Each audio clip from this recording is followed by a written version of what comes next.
Bonjour à tous et bienvenue sur cette correction vidéo de l'interrogation numéro 6 de seconde. Alors dans cette interrogation, donc on parlait de factorisation et d'équation produit nul, et puis aussi un petit peu de second degré. Alors, exercice numéro 1.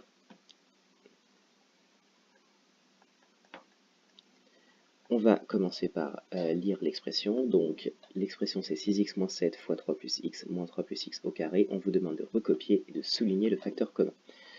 Alors, a de x est égal à 6x moins 7 multiplié par 3 plus x moins 3 plus x multiplié par lui-même puisqu'il est au carré. Donc je vais l'écrire deux fois, 3 plus x.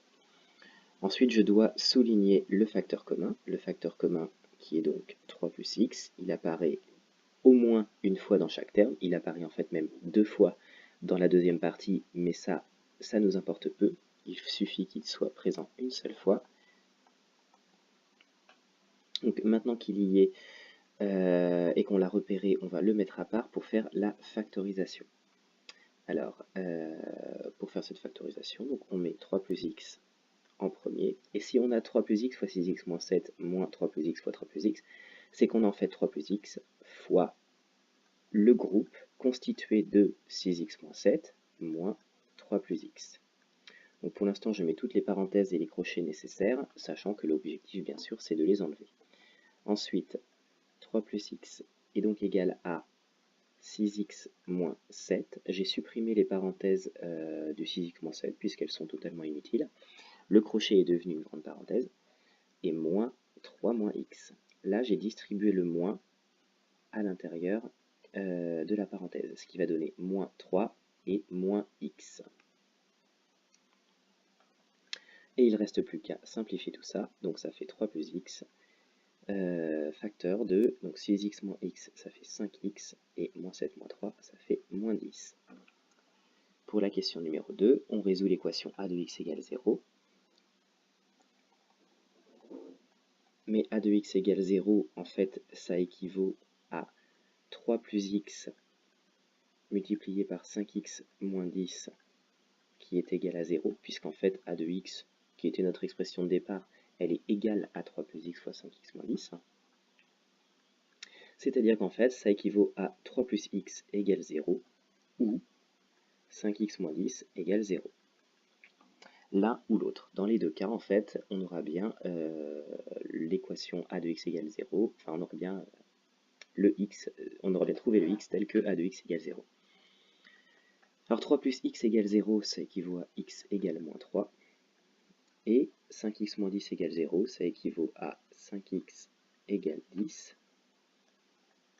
Et il me reste une étape. Alors x égale moins 3, je l'ai déjà trouvé. Et l'autre, c'est x est égal à 10 sur 5, c'est-à-dire en fait 2.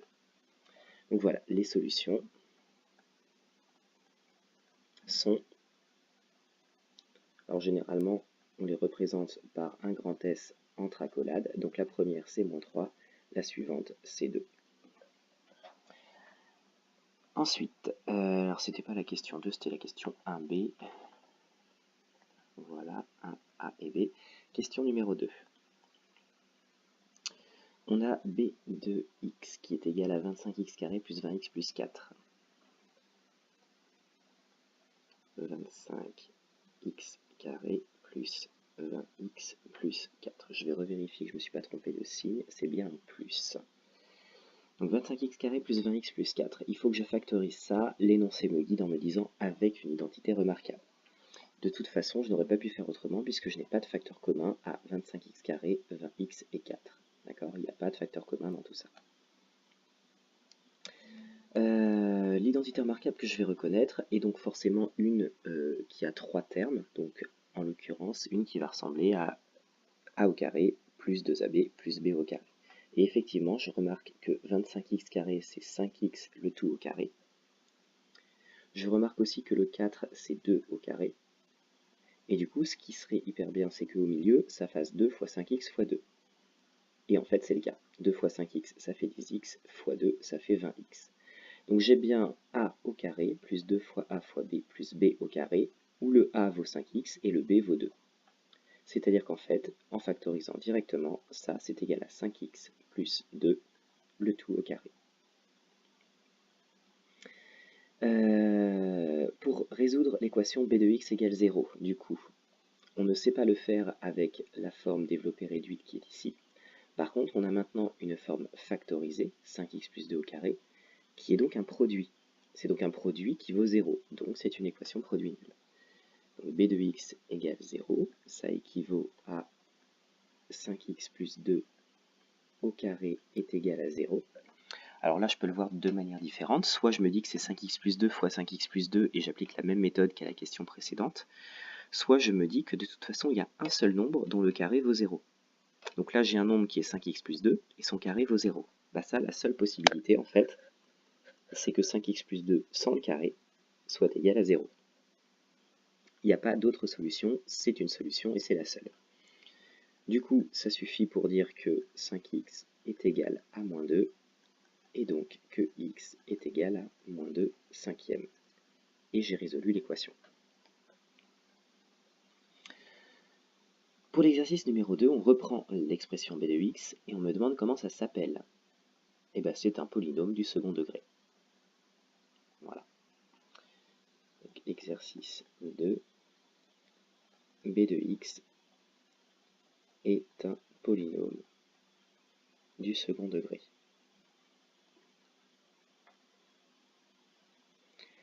Qui est même sous forme développée réduite au départ, que j'ai moi-même mis sous forme factorisée, mais ça, c'est pas spécialement la question. Comment s'appelle la représentation graphique de b de x? Comme c'est un polynôme du second degré, on sait que sa représentation s'appelle une parabole.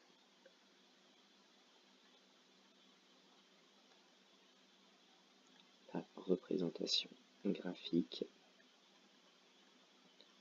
est une parabole. Ensuite, son sommet représente-t-il un maximum ou un minimum? Donc pareil, dans le cours, on a vu que en fait, il y avait deux cas possibles et ça dépendait du coefficient a, c'est-à-dire le coefficient du x carré. Et ça dépend s'il est positif ou négatif. En l'occurrence, le coefficient a est positif. Donc dans b de x qui est égal à 25x carré plus 20x plus 4, le coefficient a est 25 et il est plus grand que 0. Et c'est surtout ça qui est important. Comme il est plus grand que 0, eh bien on a appris que b est une fonction décroissante puis croissante.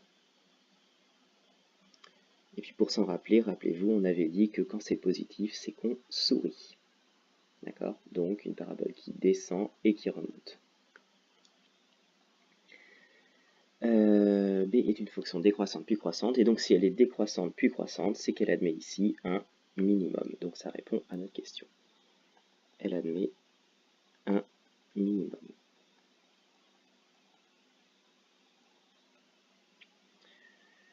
Ensuite, après avoir déterminé les coordonnées du sommet, on dresse un tableau de variation de la fonction b sur R. Alors les coordonnées du sommet, je rappelle que pour les trouver, on utilise une formule du cours aussi, à savoir que l'abscisse du sommet est égale à moins b sur 2a.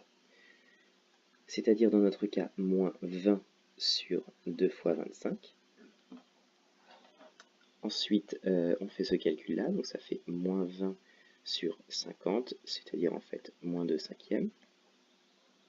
Et puis pour trouver l'ordonnée du sommet, eh bien on calcule l'image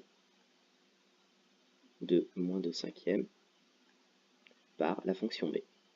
Alors le moins 2 cinquièmes étant l'abscisse du sommet. C'est-à-dire qu'on fait 25 fois moins 2 cinquièmes au carré, plus 20 fois moins 2 cinquièmes, plus 4. Alors on va évidemment prendre la calculatrice pour faire ça. 25, alors je le fais en même temps.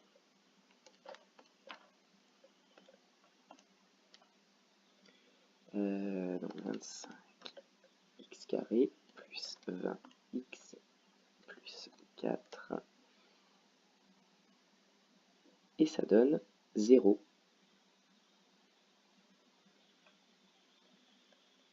Si je n'ai pas fait d'erreur. Je revérifie une deuxième fois.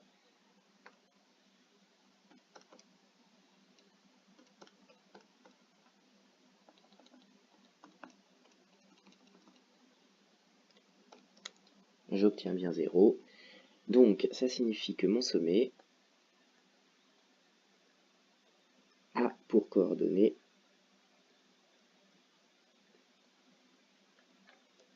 moins 2/5, 0.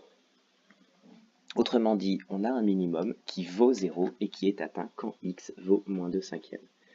Je peux donc construire le tableau de variation. Les x pour une fonction polynôme du second degré, quand rien n'est précisé dans l'énoncé, ça va toujours de moins l'infini à plus l'infini.